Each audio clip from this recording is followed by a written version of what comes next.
A ver, nos plantamos en 1519. El Imperio Azteca es la potencia indiscutible de América. Sin duda. Su capital, Tenochtitlán, es una maravilla de la ingeniería, más grande y dicen que hasta más limpia que cualquier ciudad europea de la época. Absolutamente. Y en el centro de todo, gobernando sobre millones, está Moctezuma II, una figura que es más que un emperador, es casi un dios en la tierra. Casi, sí. Y de repente, en un abrir y cerrar de ojos, todo se derrumba. Se desmorona por completo. La historia que a menudo nos han contado es la de unos 600 españoles con una tecnología superior que derriban un imperio. Sí, la versión simplificada. Pero los documentos que tenemos delante pintan un cuadro mucho más complejo. La pregunta que quiero que analicemos es, ¿cómo pudo ocurrir un colapso tan rápido, tan total? Porque no parece que las espadas y los pocos cañones que traían fueran, suficientes. Esa es la clave. Mucha gente se queda con la idea de la superioridad tecnológica, las armas de fuego, los caballos, pero las fuentes nos cuentan una historia mucho más profunda. ¿A qué te refieres? A una que tiene que ver con la fragilidad interna y con la psicología. Hoy no vamos a juzgar, vamos a intentar entender la cadena de acontecimientos, una especie de tormenta perfecta de 5 factores que, combinados, llevaron al desastre. O sea, ¿no fue solo una conquista? No, fue un colapso, desde dentro. De acuerdo, pues vamos a desgranar esa tormenta. El primer factor que se menciona en las fuentes parece sacado de una leyenda, y de hecho lo es. Hablamos de una profecía. ¿Qué peso tuvo realmente la religión en esos primeros momentos? Tuvo un peso inmenso, fue paralizante.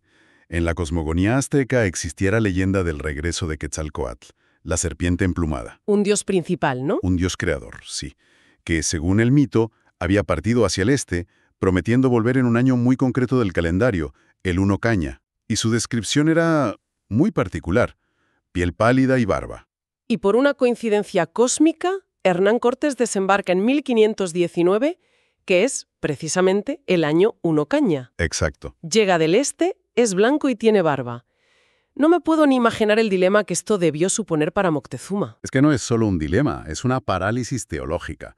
Su primera reacción no es la de un líder militar ante una invasión, que habría sido aplastar esa pequeña fuerza de inmediato. Claro. Es la de un sumo sacerdote ante un posible evento divino. Se pregunta, ¿estoy ante un grupo de mortales o ante el séquito de un dios que regresa a reclamar su trono? Entonces, todos esos regalos de oro y plumas preciosas que les envía no son un signo de rendición. Para nada. Son otra cosa. En absoluto. Son una prueba, un sondeo. En su cosmovisión, los dioses no tienen interés en el oro. La riqueza material es cosa de humanos. Ah, claro. Al enviarles oro, está intentando descifrar su naturaleza.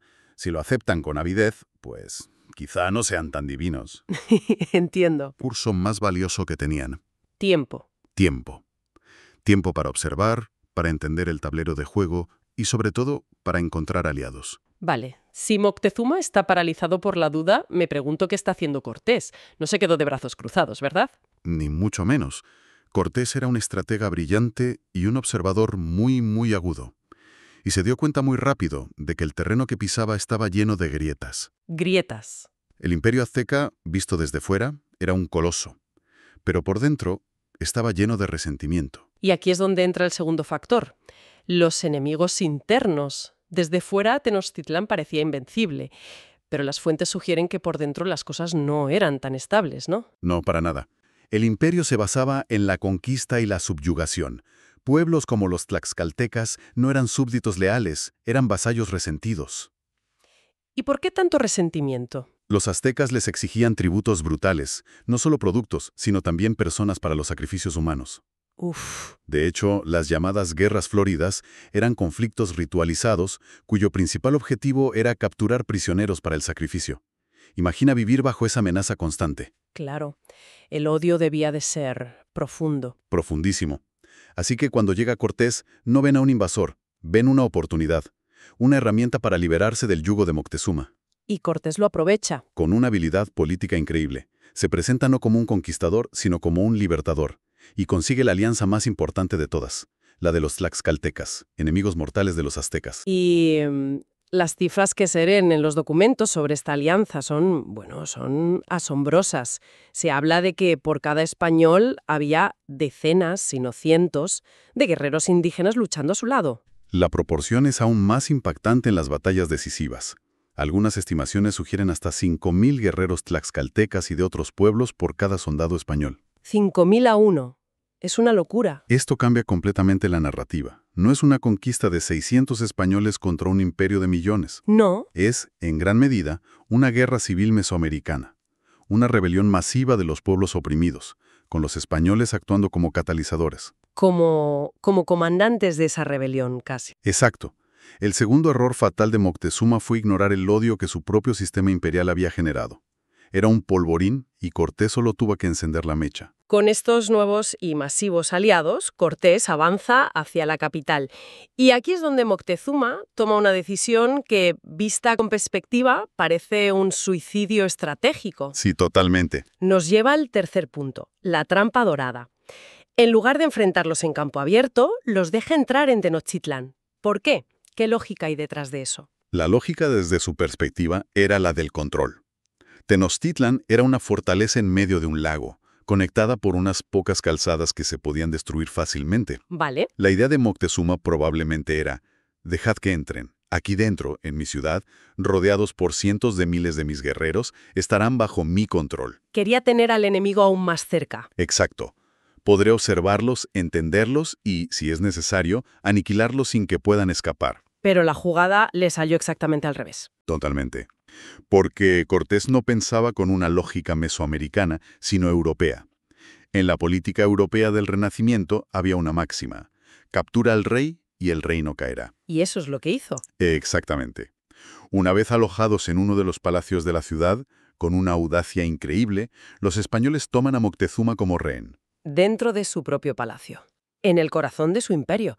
Es una jugada de una osadía casi suicida. Totalmente.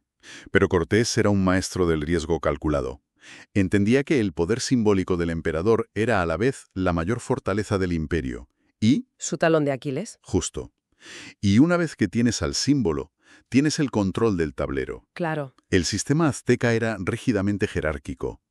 Toda la autoridad emanaba del Tlatoani, de Moctezuma. Con él cautivo, el imperio queda decapitado funcionalmente. Nadie se atreve a hacer nada. ¿Nadie? Nadie se atreve a atacar a los españoles porque tienen a su dios rey como escudo humano. La cadena de mando se rompe. El formidable aparato militar y administrativo azteca queda paralizado, sumido en la confusión. Ya. Es que era impensable que algo así pudiera pasar. No había un protocolo para esto. El error de Moctezuma fue aplicar una lógica de control local a un enemigo que jugaba un juego político completamente diferente. La situación es de una tensión máxima. Los españoles atrincherados, el emperador como rehén y un imperio entero sin saber cómo reaccionar. Sí, Y mientras esta parálisis política se extiende, un enemigo mucho más silencioso y letal empieza a moverse por la ciudad. El cuarto factor, el asesino invisible. sí, la viruela. Una enfermedad para la que los europeos tenían cierta inmunidad acumulada durante siglos, pero que era totalmente nueva en América. Un arma biológica involuntaria. Tenochtitlán. Es casi la mitad de la ciudad. Es una barbaridad. Y el impacto va mucho más allá del número de muertos, que ya es catastrófico. La viruela desintegra la sociedad. ¿En qué sentido? No solo mueren guerreros, mueren los agricultores, los sacerdotes que mantienen los rituales, las mujeres que cuidan de la familia.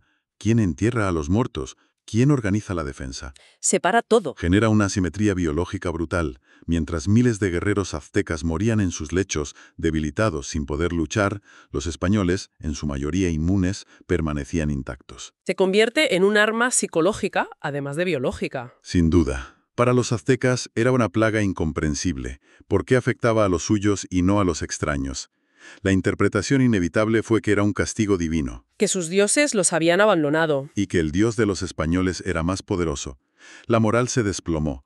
El terror que causó la epidemia fue tan devastador como el propio virus. Destruyó su capacidad de luchar y su voluntad para hacerlo. Así que tenemos un liderazgo decapitado, una ciudad diezmada por la enfermedad y un pueblo que empieza a ver a su emperador no como a un dios, sino como a un traidor. Exacto. El clímax de esta tragedia es inevitable. Y nos lleva al quinto y último error, el que sella el destino de Moctezuma. Así es. La paciencia del pueblo se agota. La nobleza azteca, liderada por el hermano de Moctezuma, Cuitláhuac, se rebela. La ciudad es un hervidero de furia. Contra los españoles y contra su propio emperador. Y contra la pasividad de su emperador, sí. En un intento desesperado por calmar la situación, los españoles obligan a Moctezuma a salir al balcón de su palacio para hablar con su gente. Su último acto como emperador. ¿Qué esperaba conseguir? Esperaba que su autoridad divina, su sola presencia, fuera suficiente para callar la revuelta. Pero el símbolo ya estaba roto. Ya no funcionaba. Para su pueblo, ya no era un dios intocable, era un títere de los invasores, un líder que los había fallado. La respuesta que recibió no fue de reverencia, Fue de furia. de desprecio y furia. Y aquí es donde ocurre lo impensable. Su propia gente, la que antes ni se atrevía a mirarle a la cara, lo ataca. Le lanzan una lluvia de piedras y proyectiles. Las crónicas varían en los detalles, pero la versión más extendida es que una de esas piedras lo hiere de gravedad en la cabeza. Vaya. Unos días después, Moctezuma muere. Y aquí no estamos hablando solo de la muerte de un hombre. Es la muerte de un dios. Es el colapso total del símbolo. Es el acto final que desmorona toda la estructura social y religiosa del imperio. Es el fin. El líder que representaba su poder y su conexión con el universo es derribado, humillado, por sus propios seguidores. Si su dios puede caer, todo puede caer. Es un desplome moral absoluto. La cohesión del imperio se fractura. En ese preciso instante, y ya no hay vuelta atrás. Entonces, si unimos todas las piezas, la caída del imperio azteca se revela no como una simple derrota militar, sino como esta tormenta perfecta que mencionabas. Totalmente. Una increíble confluencia de factores. La parálisis de un líder atrapado en una profecía, la rebelión de los pueblos oprimidos que se convierten en el verdadero ejército de la conquista, Clave sí. un error estratégico fatal al meter al enemigo en casa, una catástrofe biológica que diezmó a la población y, finalmente, el colapso psicológico. Ver a su líder caer a manos de su propio pueblo. Uf, Has trazado el mapa a la perfección. La tecnología española fue un factor, sí, les dio ventaja en batallas concretas, pero no explica el colapso de un imperio. no. El verdadero motor fue la psicología. Cortés fue un maestro en leer y explotar las vulnerabilidades no militares de su adversario. Su religión, sus divisiones políticas, la centralización de su poder. Lo vio todo. El imperio no fue derribado por la fuerza de 600 hombres. Se derrumbó porque sus cimientos internos, la lealtad de sus vasallos y la fe en su líder ya estaban podridos. Es una lección increíblemente poderosa que va mucho más allá del siglo XVI. Totalmente. Y nos deja con una reflexión final para darle vueltas. A ver, Si la verdadera fortaleza de una estructura de poder, ya sea un imperio antiguo, una empresa o una nación moderna, no reside solo en su fuerza visible, su ejército, su economía, sino en la confianza de su gente y en la solidez de sus alianzas. entiendo por dónde vas. ¿Hasta qué punto las crisis de confianza, las divisiones internas o la polarización que vemos hoy en día pueden ser esa amenaza invisible, esa grieta en los cimientos que puede derribar a los gigantes de nuestro tiempo?